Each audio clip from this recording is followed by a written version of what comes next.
आप लोग कहेंगे हनुमान जी तो बाल ब्रह्मचारी, उनका वंश कैसे चला? योगी राज थे, आकाश मार्ग से जा रहे थे, योग की गति का अवलंबन लेकर के जा रहे थे। उन्होंने देखा कि एक बालक अकेला निर्जन जंगल में बैठा हुआ है, तो ऐसी सामर्थ्य आ गई थी 12 साल की उम्र में नाभाजी को कि उन्होंने पंखे की हवा से ही तूफान की दिशा बदल दी और अपने संकल्प से जहाज समुद्र के किनारे आ गया। नाभाजी जन्मांध थे। अब विचित्र प्रकार की बात है बिहारीलाल जी, कुछ लोग ऐसे होते हैं जिनके नेत्र तो होते हैं पर उसमें शक्ति देखने की नहीं होती है।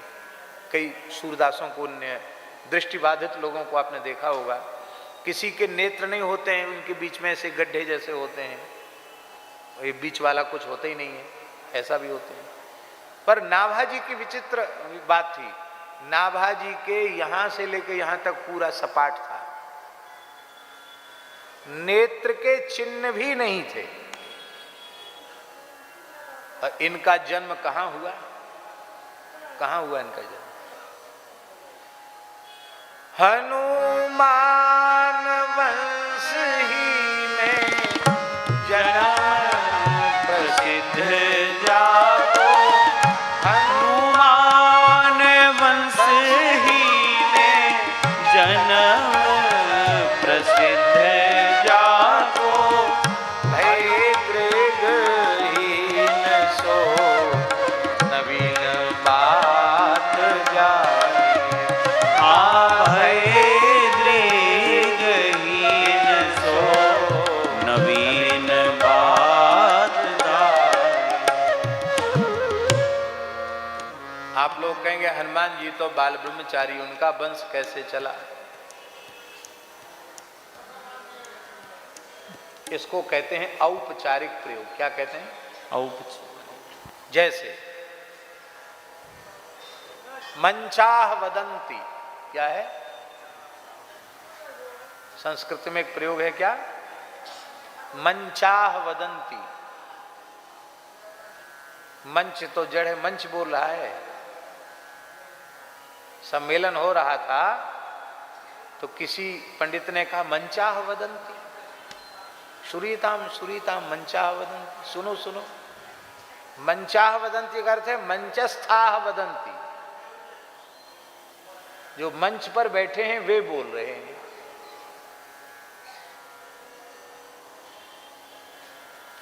ठीक इसी प्रकार से हनुमान वंश का भी औपचारिक प्रयोग है। ये प्रयोग जो है मंचाह वदंती की तरह। एक महाराष्ट्र के ब्राह्मण थे, वो हनुमान जी के परम भक्त थे, पर पूर्व का कोई संस्कार ऐसा था कि उनकी कोई संतान नहीं थी और उसका अभाव भी उनको नहीं लगता था, क्योंकि वे निरंतर भजन करते थे। उनको लगता था कि पुत्र हो न हो इससे क्या लेना देना, भगवान हनुमान जी की कृपा, हनुमान जी का साक्षात्कार था उनको। पर एक दिन वे ब्राह्मण देवता हनुमान जी की सेवा करने जा रहे थे। सवेरे का समय था, ब्रह्मवेला का समय। माताएं बुरा मत मानना, माताएं कभी कुछ ऐसी बात भी मुंह से बोल देती हैं कि आदमी की सहन क्षमता उस समय जवाब दे देती है। ये देवियां कब क्या बोल जाएं, इनको यही जान सकती है। अथवा आप लोग जो गृहस्थ हैं वो जान सकते हैं। हम तो बाबा जी हैं, 10-11 साल की आयु में संतों की शरण में आ गए, तो हमको उतनी संसार की बात तो याद ही नहीं है। होश भी गुरु महाराज की शरण में आया, उनकी शरण में होश आया। यद्यपि हमारा यज्ञोपवीत 7 वर्ष की ही आयु में हो गया और लगभग 10 वर्ष की आयु में हम महाराज जी के निकट आए, लेकिन हम इतने छोटे, 10 वर्ष का बच्चा कितना होता है। हम यमुना जी जाते, नहा के आते, यमुना जी में गोत, वहीं संध्या पासन भी करे आए, तो संध्या करके नहा के अपनी लंगोटी और साफी दोनों निचोड़ के वो कांख से ऐसी दबाई और वहीं से अपने कुछ न कुछ पाठ करते हुए, ध्याय दाजानुबाहम करते हुए वहीं से दौड़ते हुए चले आए, नंगे नंगे सुदामा कुटी। महाराज जी कहते, पंडित जी जनेऊ हो गया है, जनेऊ वाले को नंगे नहीं घूमना चाहिए। हाँ, जनेऊ हो गया आपका, तो अब क्या करें? ले अब जनेऊ बदलो। तो कई बार जनेऊ बदलना पड़ता, भूल जाते थे। तो हम क्या कह रहे थे कि माताओं की बात पर फिर ऐसे आगे बात चल गई। तो पंडित जी के मन में कोई इच्छा नहीं थी संतान की, क्योंकि कोई कामना उनके मन में नहीं थी, भजन करते थे।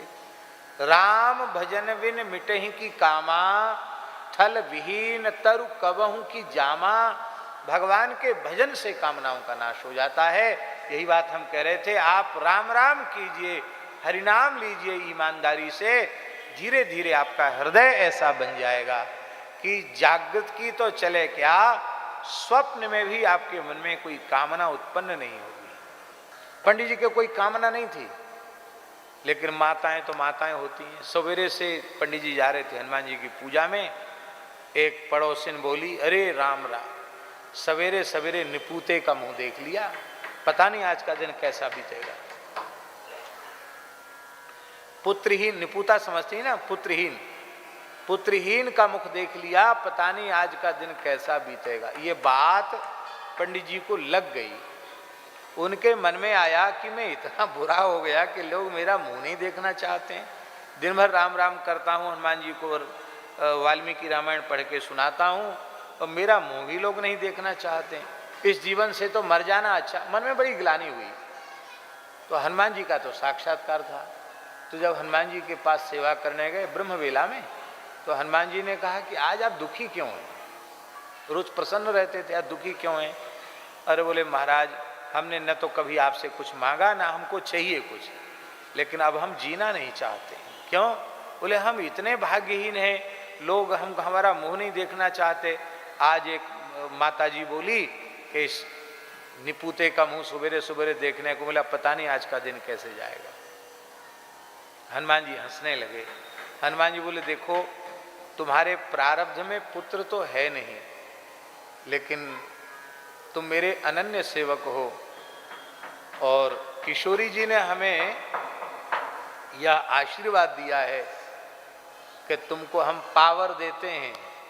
हाँ, तुम जो चाहो जिसको दे सकते हो। अष्ट सिद्धि नवनिधि के दाता असवर दीन, आप सब कुछ दे सकते हो। तो मेरी कृपा से तुम्हारा वंश चलेगा, तुम्हारे पुत्र होगा, और तुम्हारे इस वंश में एक महान संत का अवतरण होगा। कहकर हनुमान जी अंतर्धान हो गए, और इन्हीं का वंश चला। तो हनुमान जी की कृपा से उस ब्राह्मण का वंश चला, इसलिए उस वंश का नाम पड़ा हनुमान वंश। और उसी वंश में नाभाजी का जन्म हुआ। अब ये 5 वर्ष के थे, महाराष्ट्र में जन्म हुआ, और 5 वर्ष के थे, और उसी समय भयंकर अकाल पड़ा था। अकाल में लोग अपने प्राण बचाने के लिए इधर उधर भाग रहे थे। तो माताजी का मन हुआ कि मैं भी, पति तो पधार गए थे, और माताजी का मन हुआ कि एक ही मात्र बालक है, इसको लेकर के मैं कहीं ऐसे क्षेत्र में चली जाऊं जहां लोगों को दया आ जाए और उस बच्चे का पोषण हो सके। वो जंगल में गई, लेकिन भूख प्यास के मारे माताजी ने भी दम तोड़ दिया। तो वहां से कहाँ के लिए चली? मन तो था मालवा की ओर जाने का, राजस्थान मालवा, इधर लोग दयालु होते हैं। तो माताजी ने सोचा उधर राजस्थान तरफ चलें, लेकिन वो चल नहीं पाई। उधर से आई और बीच में ही उनके माता वन छोड़ गई। वन छोड़ गई इसका अर्थ है कि माताजी भी भगवत धाम सिधार गई। अब अकेले बालक नाभाजी बचे। और उसी समय श्री स्वामी अग्रदेवाचार्य जी महाराज और श्री कील देवाचार्य जी महाराज, दोनों गुरु भाई, हरिद्वार कुंभ का स्नान करके आ रहे थे। योगी राज थे, आकाश मार्ग से जा रहे थे, योग की गति का अवलंबन लेकर के जा रहे थे।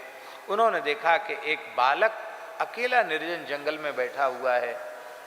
तो वो सामने आए और आकर के, सोमत भाई, आकर के उन्होंने कहा कि बेटा तुम्हारा क्या नाम है, कहाँ से आए हो? तो बालक ने कहा कि यह जीव कहाँ से आया है और कहाँ जाएगा, इसे सर्वज्ञ परमात्मा के अतिरिक्त कोई नहीं जान सकता। और यदि आप मेरा परिचय पूछते हैं तो मैं आपको क्या अपना परिचय दूं? ये शरीर तो पृथ्वी जल तेज वायु आकाश से बना हुआ है।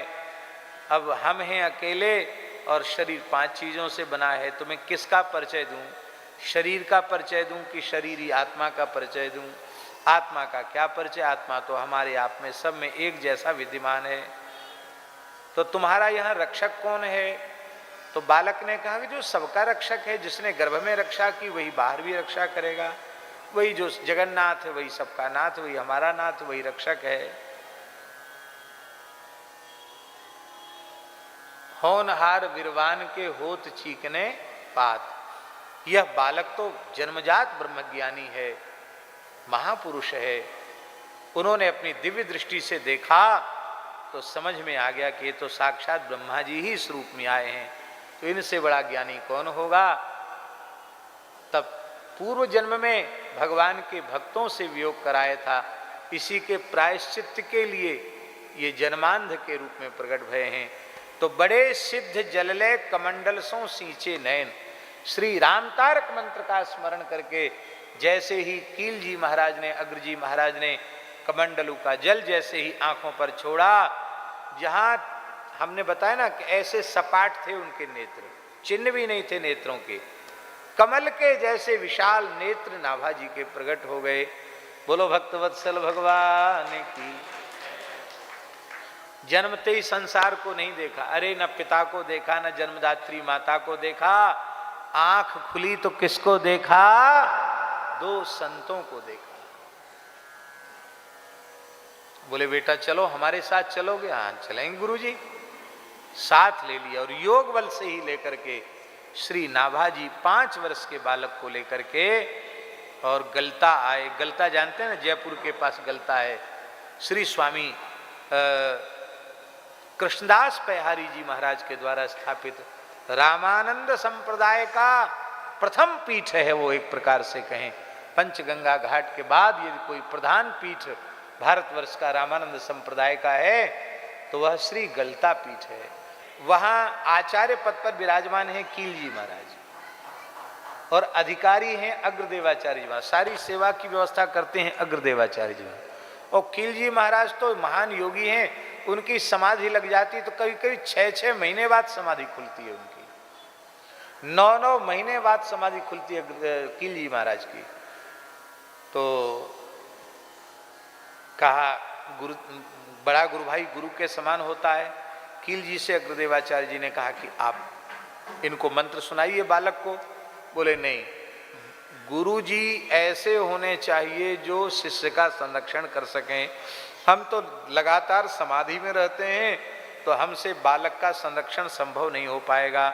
मेरी आज्ञा है तुम इन्हें मंत्र सुनाओ। तो कील आज्ञा पाए मंत्र अगर सुनायो है। कील देवाचार्य जी की आज्ञा पा करके अग्रदेवाचार्य जी ने गलता पीठ में ही इनको मंत्र सुनाया और नाम रखा श्री नारायण दास। और कब मंत्र सुनाया? माघ शुक्ला पंचमी को, जिसको बसंत पंचमी कहते हैं। तो बसंत पंचमी को नाभा जी की जयंती माना जाता है। शरीर की स्थिति में पैदा हुआ था किसी को पता नहीं, पर बसंत पंचमी को नाभा जी की जयंती क्यों है? हम लोग साधुओं में असली जन्म तब माना जाता है जब दीक्षा ली जाती है। इसलिए साधुओं का वस्तुतः जो जन्म होता है वो दीक्षा से ही होता है। आप लोगों को भी यही चाहिए, जिस दिन भगवान की शरणागति मिले, दीक्षा मिले, उसी को अपनी वास्तविक जन्म तिथि मानो। व्यवहार में जो चलेगी कागजों में वो अलग है, लेकिन सच्ची बात तो ये है कि जिस दिन गुरुदेव ने कृपा की, नए जीवन का सूत्रपात तो उसी दिन से हुआ। गुरुदेव कृपा न करते तो हमें यह भी ज्ञात न होता कि हम मनुष्य हैं। ये मनुष्य हैं, ये ज्ञान भी गुरु जी ने कृपा करके कराया।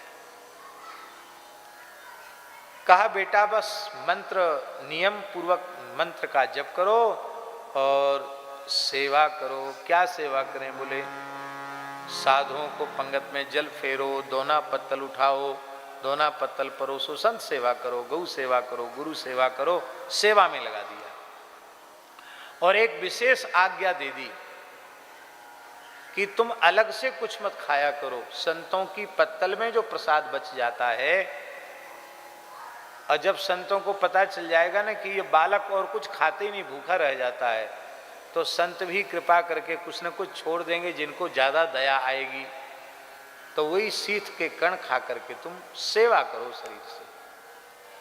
अभी नाभाजी केवल 12 वर्ष की आयु के हुए थे। कितने वर्ष की आयु के? और उसी समय उनके गुरु श्री अग्रदेवाचार्य जी महाराज बैठकर ध्यान कर रहे थे, मानसी सेवा कर रहे थे। मानसी में श्री सीताराम जी की सेवा सखी सहचरी भाव से कर रहे थे। और उसी समय एक अग्र स्वामी जी का गृहस्थ शिष्य मारवाड़ी, वो बड़ा व्यापारी था और उस जमाने में भी जहाज से व्यापार करता था। माने ये कम से कम 500 वर्ष से भी अधिक पुरानी बात है। तो उसका जहाज समुद्री चक्रवात तूफान में फंस गया और जहाज के चालकों ने कह दिया कि अब हमारे बस की बात नहीं है, अब हम इसको बचा नहीं सकते। तो उस शिष्य ने आर्त भाव से अपने गुरुजी को पुकारा, हे गुरुदेव मैं आपकी शरण में हूं, मुझे बचाओ, मेरे प्राण बचाओ, मेरी रक्षा करो। तो गुरुजी को पुकारा तो गुरुजी का चित्त ध्यान से खिंच करके उधर जाने लगा और वो तो तत्काल अपने सूक्ष्म भाव में देह से समुद्र के किनारे पहुंच गए। और नाभाजी खड़े खड़े हवा कर रहे हैं गुरुजी को, बिजली तो थी नहीं। तो करत बयार नाभा मधुर संहारसो, नाभाजी ने सोचा कि हमारे रहते हुए गुरुजी को जाना पड़े और सेवा छोड़नी पड़े तो फिर हमारी सेवा तो किस बात की, हम किस बात के सेवक। तो ऐसी सामर्थ्य आ गई थी 12 साल की उम्र में नाभाजी को कि उन्होंने पंखे की हवा से ही तूफान की दिशा बदल दी और अपने संकल्प से जहाज समुद्र के किनारे आ गया। और एक देह से तो नाभाजी यहाँ खड़े हैं, एक देह से समुद्र के तट पर प्रकट हो गए। गुरुजी को साष्टांग करके बोले, गुरुजी आप तो समुद्र की लहरें देख रहे हो, क्यों समुद्र भगवान की विभूति है, पर आप रघुनाथ जी को माला पहना रहे थे और युगल सरकार आपकी माला धारण करने के लिए मस्तक झुकाए थे। अति सुकोमल हैं सरकार, अब तक सिर झुका करके बैठे हैं, आप उनके कंठ में माला पधरावें और आपकी कृपा से आपके शिष्य की विपत्ति तो दूर रही। विपत्ति तो दूर हो ही चुकी थी। एक क्षण में मानसी सेवा पूरी करके अग्र स्वामी जी ने नेत्र खोले और कहा, बोलियो कौन? भीतर घुसकर कौन बोला?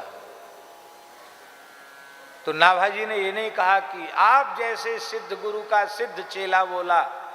नाभाजी बोले, गुरुदेव जिसको आपने जूठन खिला करके पाला पोसा है वह आपका बालक बोला। नारायण दास बोला, दासानुदास नारायण दास बोला।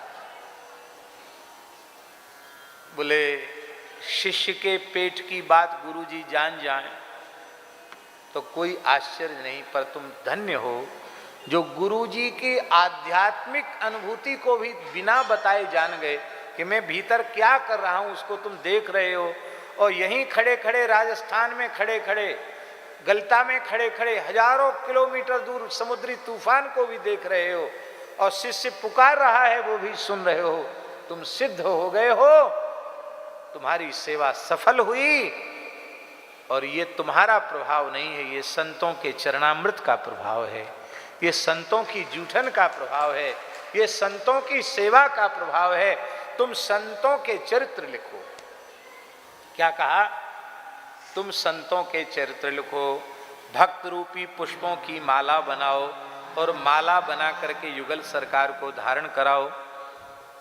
तो नाभाजी ने कहा कि हम आपकी आज्ञा तो सिरोधार्य हम करेंगे, लेकिन बोल्यो कर जोड़िया को पावत नाम बोल्यो कर जोरिया को पावत न और छोर। गाऊं राम कृष्ण नहीं पाऊं भक्त दाम। हाँ गाऊं राम कृष्ण नहीं पाऊं भक्त दाम। भक्तों की संतों की महिमा का कोई और छोर नहीं है। आप कहें तो रामकृष्ण का चरित्र में गा सकता हूं, लेकिन भगवान के भक्तों का चरित्र गाना तो बड़ा कठिन है, क्योंकि चाहे जितना लिखें, जीवन भर लिखते रहें तो भी कुछ न कुछ भक्तों के चरित्र तो रह ही जाएंगे। तो जो चरित्र बाकी रह जाएंगे उनके प्रति अपराध हो जाएगा, आगे पीछे होगा तो भी अपराध हो जाएगा, संत का स्वरूप ठीक से हम स्पष्ट नहीं कर पाए तो भी अपराध हो जाएगा। गुरुजी ने कहा चिंता मत करो, बेई आए कहें सब, तुम तो केवल सीताराम सीताराम जपते हुए आंख मूंद कर बैठ जाना। जो संत चाहेंगे भगवान की आज्ञा से अपने चरित्र का प्रकाश करना, तो वे तुम्हारे ध्यान में आकर दर्शन देंगे और अपने चरित्र का प्रकाश करेंगे। उस समाधि की अवस्था में तुम लिख लेना उनके चरित्र को।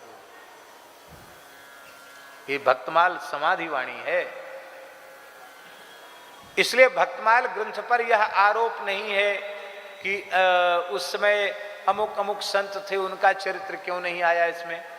जो ध्यान में आए उनका आया, जो नहीं आया उनका नहीं आया। संप्रदाय के भी आए हैं, बिना संप्रदाय के भी बहुत भक्त आए हैं, जिनका किसी संप्रदाय से कोई संबंध नहीं था, केवल नाम जपते थे, भगवान में प्रेम था उनका। नाभाजी ने उनको लिखा। नाभाजी का भक्तमाल सांप्रदायिक दुराग्रह से सर्वथा शून्य है। लिखे अनेक भक्तमाल गए, लेकिन उनमें कुछ न कुछ आग्रह रहा आया। केवल नाभाजी की लेखनी ऐसी है जो प्रत्येक आस्तिक मनुष्य जिसके आगे प्रणत है, नतमस्तक है, ऐसी नाभाजी की वाणी। उस काल में, भक्ति काल में नाभाजी न होते तो भारतवर्ष के सभी पवित्र वैदिक संप्रदाय एक मंच पर नहीं आते। ये सारे झगड़े मिटा करके एक मंच पर जो लाने का श्रेय है वो नाभाजी को है। भगवत भागवत अपराध से बचाने का श्रेय श्री नाभाजी का है। नाभाजी ने भक्तमाल लिखा। किस सन संवत में लिखा, आप हमसे पूछोगे तो हम नहीं बता सकते। क्यों नहीं बता सकते? इसलिए नहीं बता सकते कि पुराने संत जो होते थे वो खुद तो अपनी तिथि तारीख सन संवत लिखते नहीं थे।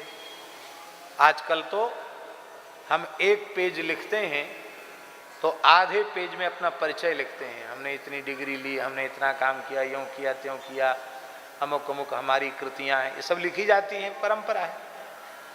लेकिन श्री तुलसीदास जी, सूरदास जी, कबीरदास जी ने अपना परिचय क्या लिखा, अपने बारे में क्या लिखा बताओ? श्री मलुकदास जी ने क्या लिखा? नाभाजी ने अपने बारे में क्या लिखा बताओ?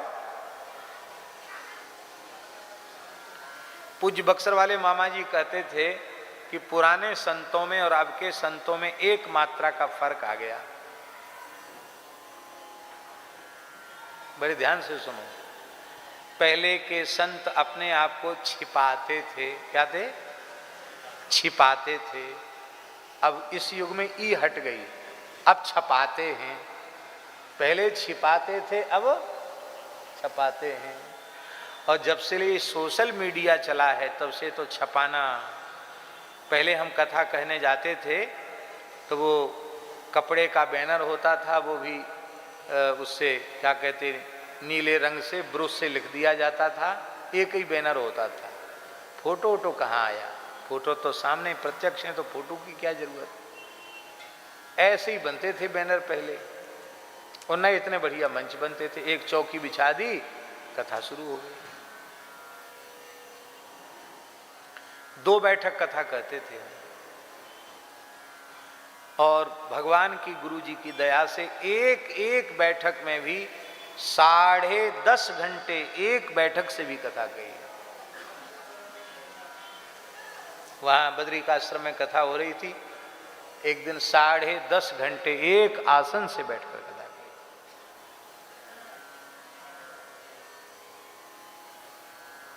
हमको लगता है कि हम बीमार ही तब तक रहते जब तक भगवान की चर्चा नहीं करते हैं। चर्चा करते हैं तो उसके बाद हमको भी नहीं लगता कि हम बीमार हैं, देखने वालों को भी शायद नहीं लगता होगा कि बीमार हैं, अस्वस्थ हैं चिकित्सकों के हिसाब से, लेकिन नहीं लगता है। क्योंकि जिस समय भगवत भागवत चर्चा करते हैं उस समय वृत्ति शरीर में नहीं रहती है, वृत्ति भगवान में या भगवान के भक्त में रहती है, इसलिए ऐसा होता है। इसमें कोई हमारी महिमा नहीं, आप भी ऐसे ही कर सकते हैं। अच्छा आप बताओ, इतने देर से आप लोग बैठे हो, आपको भूख प्यास इधर उधर की कोई बात आई समझ में? आप लोग भी तो बैठे हो एक आसन से। तो भगवान का चरित्र ही ऐसा है। बोले वो संत ही अपना चरित्र अपने आप प्रकाश कर देंगे। तो नाभा जी ने भक्तों की माला बनाई। भक्तों की माला, भक्तों की माला ही भक्तमाल है। माला भी कहते हैं और माल भी कहते हैं, जयमाल, भक्तमाल, तो माला भी कहते हैं और माल शब्द भी है। तो भक्तानाम माला भक्तमाला अथवा भक्तमाल। तो भक्त रूपी पुष्पों की माला बनाई और बनाकर जब युगल सरकार के सामने आई तो एक नया झगड़ा शुरू हो गया। नाभा अली तो माला लेकर आई और श्री प्रिया जी कह रही थी, किशोरी जी कह रही थी इसमें हमारे भगत ज्यादा हैं इसलिए हमको माला पहनाओ, और सरकार कह रहे थे इसमें हमारे भगत ज्यादा हैं हमको माला पहनाओ। माला एक है, पहनने वाले दो हैं। तो नाभा अली बड़ी चतुर, नाभा अली ने कहा, हे श्री कनक भवन बिहारिणी बिहारी जी, आप एक बात बताओ, आप दो हो कि एक? और ये बड़ी चतुर सखी है, दो हो कि? बोले हम एक होकर भी दो हैं और दो होकर भी एक हैं। फिर झगड़ा किस बात का? गिरा अर्थ जल बीज सम कहियत भिन्न न भिन्न, बंदौ सीता राम पद जिन्हीं परम प्रिय। तो क्यों ना एक साथ युगल सरकार को माला धारण करावें। प्रियादासी लिखते हैं, धारी उर प्यारी क्यों करत न न्यारी, अहो देखो गति न्यारी डरी पायन को आई है। आप कनक भवन गए, दर्शन किया है। आज भी कनक बिहारी जी एक बड़ी माला बिहारिणी बिहारी जी एक साथ धारण करते हैं। उस माला को आज भी माना जाता है कि नाभा अली की पहराई हुई माला है, ये भक्त माला है जिसको युगल सरकार एक साथ धारण करते हैं। हमारे ऊपर तो बड़ी कृपा, वहां से संत आते हैं वही ठाकुर जी की प्रसादी माला लेके आते, बड़ी माला। बोलो भक्तवत्सल भगवान की, श्री कनक भवन बिहारिणी बिहारी जी की, श्री नित्य निकुंज बिहारिणी बिहारी जी की।